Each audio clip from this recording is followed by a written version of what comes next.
जम्मू के सिदरा इलाके में 2 घरों से 6 शव बरामद किए गए हैं। पुलिस ने पड़ोसी की सूचना पर जब घर का ताला तोड़ा तो उन्हें एक घर में 4 और पड़ोस के घर में 2 लाशें मिली।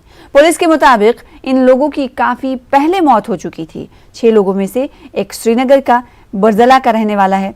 जम्मू कश्मीर के सिदरा इलाके में इस घटना के बाद सनसनी देखी जा रही है।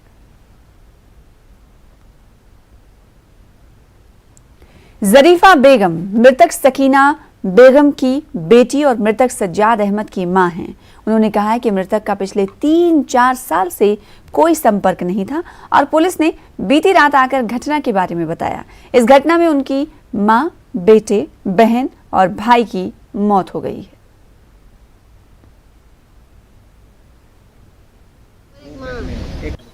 मेरी 2 बहनें हैं। हमें फोन नहीं आया। पुलिस वाले उन्होंने बताया चौकी पर चलो, ऐसे बात है। तो फिर हम आए, फिर उधर चौकी पे साइकिल ठीक है ना, साइकिल ले लेगा। पता चला कि ठीक है। कुछ अभी तक बताया कि कैसे हुई डेथ?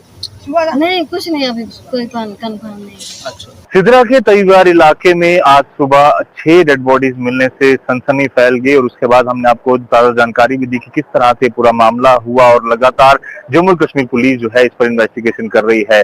अब Jammu government medical college Jammu की मॉर्चरी के बाहर हम यहाँ पर मौजूद हैं, जहाँ पर पोस्टमार्टम जो है वो इनका चल रहा है। इन सभी लोगों का और इनके परिजन जो हैं वो यहाँ पर पहुंचे हुए हैं। आपको बता दें कि आज सुबह से ही लगातार जम्मू कश्मीर पुलिस इस पर जांच कर रही है कि क्या पूरा मामला हुआ। प्राइमा फेसिया पता चला है कि पॉइजन खाने से, पॉइजन की वजह से जो है वो इनकी मौत हुई है। बट पॉइजन क्या इन्होंने खुद खाया था या फिर किसी साजिश के तहत इन्हें खिलाया गया, ये अभी तक पूरी तरह से क्लियर नहीं हो पाया है। न्यूज़ 18 जम्मू कश्मीर लद्दाख के लिए जम्मू से मैं रजत वोरा।